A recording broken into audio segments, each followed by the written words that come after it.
It's a new day, fresh anointing. It's coming my way.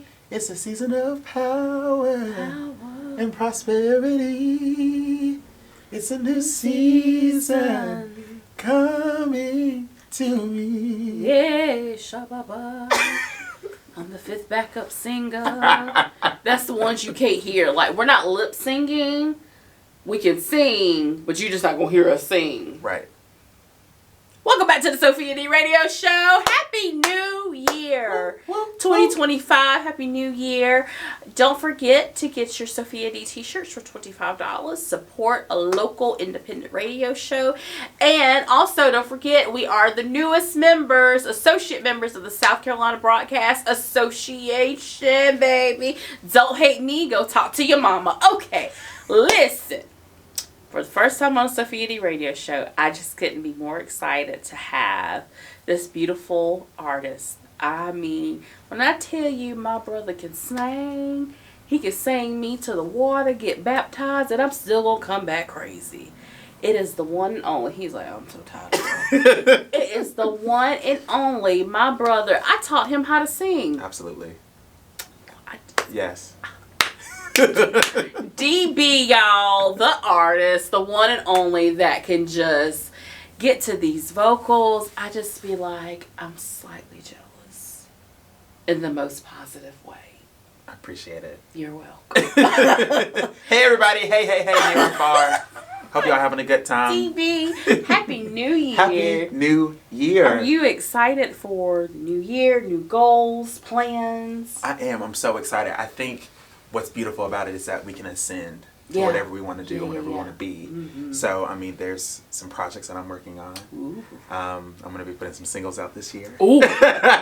Ooh. And I'm also working on my first cabaret concert. So, I'm doing a show that's kind of going to create and kind of capitalize, like, my last, 5 years of just things that have happened, things that I've learned about myself. That's but awesome. yeah, I mean, I'm really big this year into pushing into my artistry. So well, it's gonna be a big one. I want all of your singles. I want to play them on our show. Okay. I want to be on the front row to see your show. I'm gonna be the poster that says, "JB, your sister's here." No, that's awesome. Thank and I you. hope that those goals come for you and you have everything in place like you're supposed to. And support DB, y'all. He is an excellent, excellent artist, and I'm telling you, you will not be disappointed. So with the new year, I know that you have a theater background. I do. I think that's how we connected. I was like, oh yeah, I used to perform. Well, I guess I still perform. Still perform. Got some new stuff coming out. But I think what really connected us is when we found out we went to the same high school. Absolutely. Just, y'all know I'm a little bit more seasoned. But I'm still young. I'm not old. Seasoned. Seasoned. Extra seasoned. It's getting there. This will be a new decade this year. Just trying to get this through my mind. So, as a theater performer, now you're performing on the cruise. I think that is wonderful. How different is it being a theatrical performer and now you're performing on these big, massive cruise ships? Okay, so with ship life, right, you have so many different people that are coming to watch you perform. And with a ship, you have people who aren't really accustomed or used to seeing a theatrical performance. You have a lot of people, they're only going to the movies, and if they go to a concert, it's to see somebody, who may not be singing live. Yeah, this is Who may not be singing live. So for them, it's a completely different experience to watch a story happen in front of them. And what my beautiful experience is that you have people who, they're coming to celebrate weddings, birthdays, family reunions. I mean, this is a memory that they're going to have for the rest of their lives. And I get to sing songs that, maybe they had their first dance to or they fell in love with. And that's something that I always feel really privileged to do. And so you have people who, they want to see a show. They want to see a good performer. And so my job is to give them the best of what I got, and if that means today I may be at 60%, I'm still going to give them 110. Because that's what we're there to do. What's the thing that they used to tell us in theater?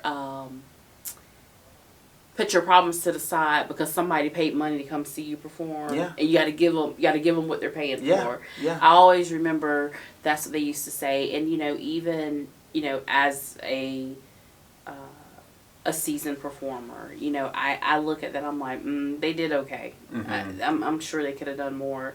And we all have things, but it is true. Put yourself to the side. Give these people what they're paying for because they paid good money. They took time off from work. They probably had dinner. You don't know what they had to do to prepare to come and see you perform. And you want to give them something that they can always remember. Right. Something that they can always say, you know what, I remember DB. You know what, let's see if DB can come and perform and do this. And there could be a check to that. I like money. I love money. I felt that, Jesus. Yeah. I like money. Yeah. So, great.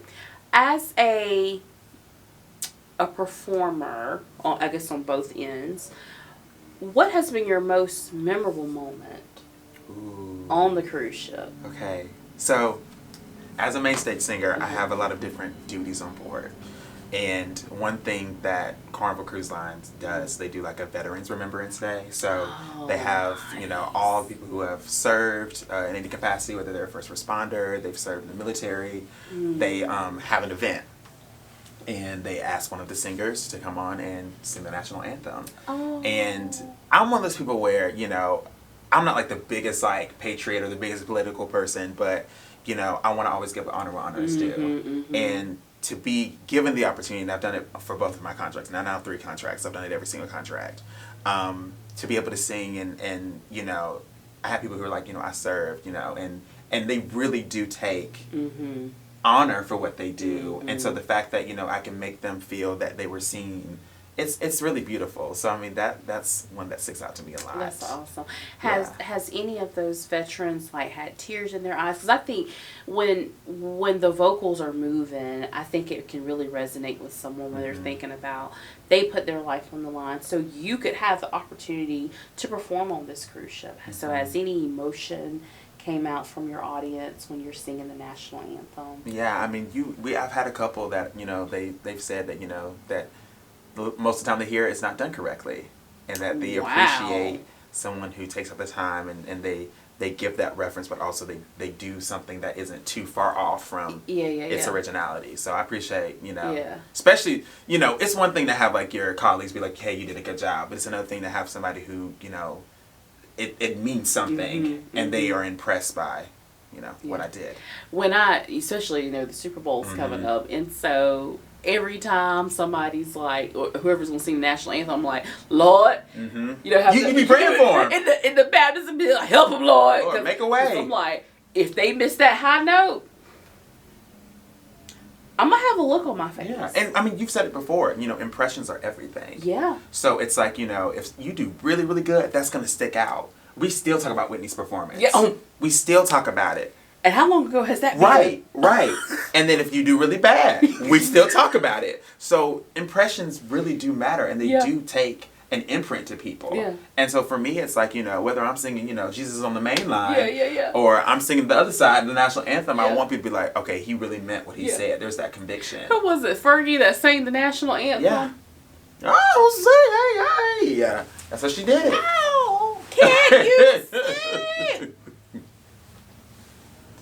Yeah. Okay, boo. Yeah. Side note, Brittany Majid, have you seen... I just dropped my best friend's name. Brittany, have you seen DB before? Because I swear her husband always on a cruise. They do a lot of carnival lines. They be on cruise. There's so many ships, too. Yeah. Like, the next one I'm getting ready to go on, they, I think it's, what they say, it's like 2 football field sizes. Yeah, they're massive. Wow. They're massive. Yeah. That is so interesting. Listen, let's go back to you singing for, like, in honor of our veterans. Is there one particular branch of the military you're like, okay, y'all extra? Ooh. Because I wanted to be a bluebell. I was going to go in the Navy.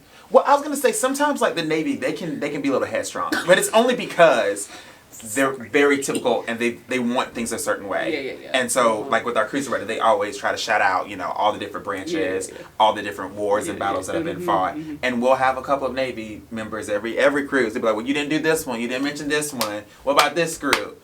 And it's just like, the goal is to remember everyone, but we only have so much time. It's like a 1 hour event. So, they tend to be a little typical about things. How different is it performing live play stages versus on the cruise ship? Okay. So, I tell people it's an all element involved production. So, yes, we have a Broadway style stage. I mean, they put millions of dollars in the set piece, in the assembly line, in the revolve, like our stage literally spins around. And it is really cool, but then that also means that, there's safety precautions. Now, let's say we do a play together and we're on land. We have the lights, we don't have to worry about them moving, we don't have to worry about keeping our balance, because we're in one spot. When you're on a stage that's at the front of a ship, and there's a storm happening, you have to literally keep your balance on stage. And so I've done shows before where, you're walking down the step and you're literally having to really like mount your feet because you may fall. And I've seen people fall. Yeah. Yeah. So, I mean, honestly, those are some of the funniest shows that we have because you have to keep your balance. Yeah. And it's like, some of us are jumping off of set pieces. Some of us are literally going and running to the other side of the stage to dance with somebody. And you also have to try to keep your balance because the ship is swelling from side to side because you're going through a storm or you're trying to avoid a hurricane, trying to get to the Bahamas. It's something different every single day. Like, I remember we had this like big Motown show. So we were doing everything from the Supremes to the Temptations. And it was so hot on that stage. Like, hot. Because we were going to Greece. And I remember we did the last song was Dancing in the Street. That was like our finale song. I ran off that stage, everything was drenched. I looked like I had just ran a marathon. And it wasn't from the dancing. It was just because it was so hot and humid on that stage. So that's just, again, it's another element that you don't think about until you do a job like this. So do you think with, the boat, rocking back and forth to, the different temperatures and climates you're going to have to endure, what is the biggest challenge performing on a cruise ship?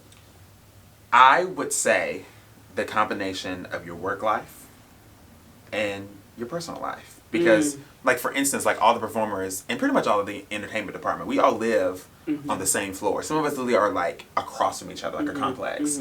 And so, if there's a conflict of interest, if you're having an argument with somebody or someone's just having a bad day, it's going to naturally seep into your performance. And we all try to be professional.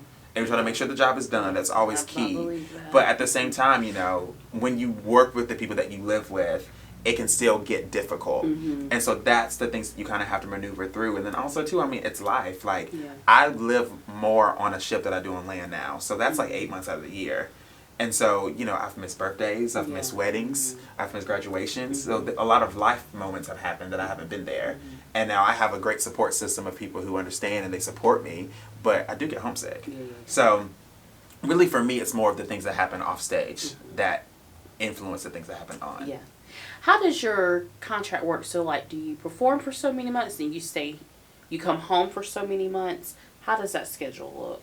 Okay, so what is awesome about my company is that we work as much as we want to work, but then also too, they send us out with what's available. So depending on, if I'm still continuing to sing or if I want to do like cast management work, like I want to do a supervisor job, it all will depend on what is open when my contract closes. So, if there's something that they need a quick fulfillment to, then I may have 3 weeks off, or I may literally be going to one ship to the next. It just depends on what the need is. So, like, I have a friend of mine, he plays the piano for one of the main stage shows, and he went home for a break, thought he would have, like, 2 months off, but then they had somebody who needed to leave, so they sent him to a ship within 2 weeks. Oh, nice. So, it just depends on the situation. Now, for me, I'm blessed right now because this is the longest break that I've had. So I've had 2 months off, which was really helpful because my body just went through it. This past, I was gone for 14 months.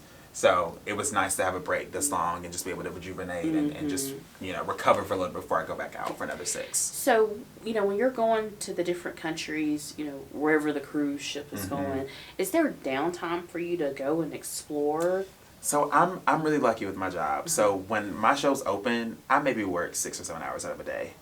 And that's like a busy day. Yeah. So if we don't have a show, I have the whole day to explore. Oh, that's awesome. Yeah. What's been your favorite country Oh, so far? Okay. I really liked Iceland.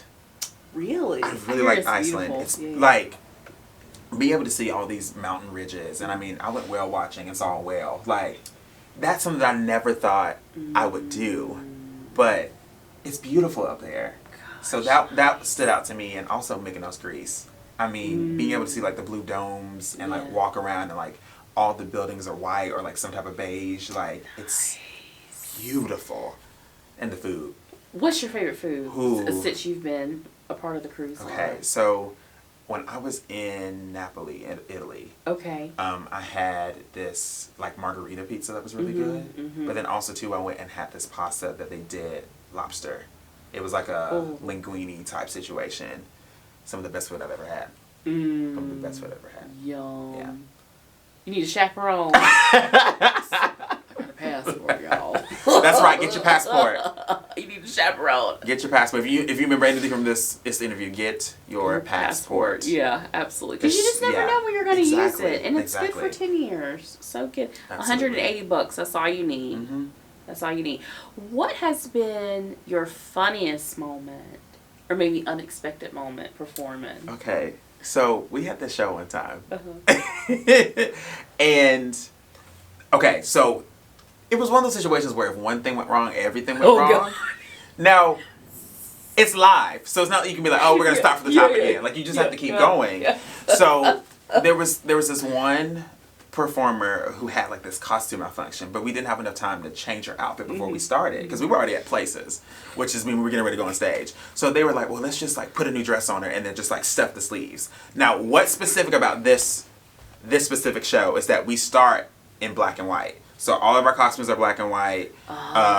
Everybody's wigs are black and white. The set's black and white. It's like a Wizard of Oz type of thing where we do a song and everything switches the color. Now her dress underneath was this disco like pink, yellow. And so we're backstage and we're like, oh, you look fine. It looks great. But she could see her sleeves and she was like, I don't know, y'all. And so we go for our entrances and we're all, you know, the guys are in like our black like suits, like the girls in their white dresses. She comes out and all you see are these disco sleeves. And she's just like posing, and we were like, and like we're trying not to laugh, but we're like, this looks crazy. So we get to the first two songs, and we have another bit where we sing this Beatles song, and we are on this like huge bus, like a double decker, because we're in London. That's the setting of the show, and so the stagehands weren't paying attention. And so they went to go swing the bus. They went too far. So we missed our mark. And so we all started going backwards. And we're, at this point, I'm crying. Because I'm like, there's no way we can fix this. So we like try to like grab the rest of it and like put it back on the mark. And we find it. But the song's it's like half over. And so then we now are supposed to run to the front of the stage to finish the song. We finish the song, but because the bus is in the wrong mark, when the curtains close, you can still see half of the set. So it like so there's like little mannequins that are like sticking out of the curtain, and so we're like, this looks really bad. But at this point, we only have like 3 more songs before the show ends. But it was hilarious because I think the audience didn't know that wasn't supposed to happen, but because we were laughing, they were like, clearly something's wrong. But it's still one of my favorite memories. That's awesome. Because it's just we couldn't control it. We just had to keep going. So, but good actors know how to keep it moving. You make it work. You make it work. How do you prepare for a show on a cruise ship versus a theatrical? Okay. So my process is still the same. So a lot of it is about, you know, my physical body, me checking in with myself, making sure that I have what I need for the day. So I go to the gym, I exercise. I also make sure that I pray, journal. I make sure that I check in with my mental space. That I'm here, that I know what the purpose is, right? Because even if I have a low day, you know, that may mean that maybe today I only can give like 85%, but I have to be smart in particular of how I use that 85%. So that's a big thing for me. And then also too, just checking in with the people that I'm working with. I think it's important that the people that you work with, they know that they can trust you, that they're dependable, and that I think it's, to me, I don't like going into a space where I can't talk and you know, commune with the people that I'm performing with. So it's important that I check in with the people before I see them on stage. What advice would you give a an inspiring performer that's ready to go to the next level, maybe. Okay. You know, I don't see myself as a cruise performer, but that don't mean I can't do it. But if I see, you know, DB, I think I'm ready to try this cruise ship thing, like, what advice can you give me? Okay, so one of my favorite movies is Sister Act. Oh. It's one of my favorite Whoopi. movies. And Whoopi has that scene with Lauryn Hill. Whoopi. And she says, if you want to be somebody, if you want to go somewhere, you better wake up and pay attention. Yeah. And I have kind of made that my mantra, that I feel like it's important to love something where you want to take out the time to study it and perfect it, right? Because I feel like if you love something, even when it gets difficult, you'll still pursue it and you'll still face it head on. Because I believe that if you love something, you'll make it work. And if you don't love it, leave it. Yeah, yeah. And that's with everything. That's with relationships. That's with people, with jobs. You got to find something that you feel that you wake up and you're passionate about. Yeah. What was that mental process like when you just said to yourself, I am ready to go to this next level? So I had a friend of mine. She was a mentor. Her name's Tierney, lovely girl. And I was telling her about, you know, just kind of feeling stuck while I was still, you know, in Greenville, Spartanburg, doing like my jobs here and there. And she said to me, she said, if you were to write down a list of all the things that you wanted, like within like these next 3 years, and they were to happen overnight, she was like, would you be ready for them? She was like, if you were to wake up and all those things, the situations were worked out, would you be ready for them? And actually be able to hold them and like be a good steward over them. And she was like, the answer is no, you still have work to do. That's a good mentor. Listen, I love my girl Tierney. She was like, you have to make sure that you're doing the work, the day-to-day work. Because it's real easy to be like, oh, I want the new car, or I want the house. But are you cleaning the home that you have now? Like, are you tending to the things that you have now? Are you being a good steward of the stuff you have now? And if not, then you're not ready. You're not prepared. And so what my prayer began as is, you know, Lord, let me be a good steward over the things that I have. Lord, let me to be trustworthy enough to where people see the work that I'm doing, that they allow me the opportunity to do more. Because what people don't realize about my ship contract was that I had another job lined up here. I was supposed to go full-time at an art center. And then I was like, Lord, I don't know. I'm not sure. And I put in an interview for Carnival. Now, mind you, my interview got put in. Wednesday, I had a Zoom call with the company. By that Friday, they sent me an offer. Oh, ready. Because you already knew. Because I was putting in the work. Yeah, I was like, Lord, don't let the opportunity come and I'm not ready. Yeah. Right? So we have to be able to put in the work. Yeah. Ooh, that's how we start 2025, y'all. Okay. DB, I don't want you to go. You can come back anytime. I will come back. We can sing. Fifth backup singer, y'all. Because we're going to do number 1, number 2, 3, 4. How can people book you for performances, speaking engagements, whatever? Yes. How can we reach you? Okay. Follow me on my Instagram, okay? At @dbjohnson_. It's going to be, you'll find a picture of my face with blonde hair. Don't ask me about it. All right. So it's @dbjohnson_. And then on there, my contact information is right on my page, my email, whatever you need. If it's a job and I can do it, I will probably say yes. Okay, I try to be a master of everything. 2025, keep DB booked and busy. I'm so glad you're on the show. Thank you. Thank you for having me. Kicking off our 2025 lineup. Shout out to one of my favorite performers, DB. I am many blessings over you. Thank you to Calvin Bird, because his wife right here, the boss. Thank you, Lens of Adam Studios, because if I don't say this, Calvin is coming for me. Thank you for always allowing us to come and have our interviews here in your beautiful studio. DB, Happy New Year. Many blessings to you. Guess what, y'all? We're going to see y'all for the next interview. Stay tuned. We got some good music coming up. You can only see DB on the Sophia D radio show. You know this ain't going to be your last interview. You're going to be on ABC, NBC. I receive it. CBS, PBS, because somebody going to do a documentary on you.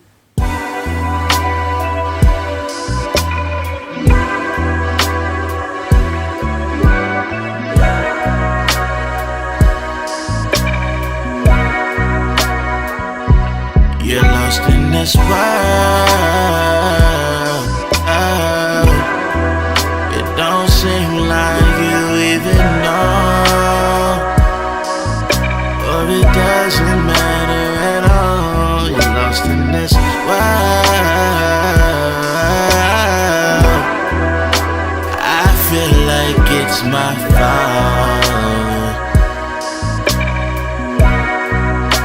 we hide behind flaws as imperfections. You promised me you would change, then learn my lesson. I should've never trusted you when you were like this. Why the fuck I trusted you? Why am I like this? Now I'm lost in this world with you. You're lost in this world. It don't seem like you even know, or it doesn't matter at all. You're lost in this world.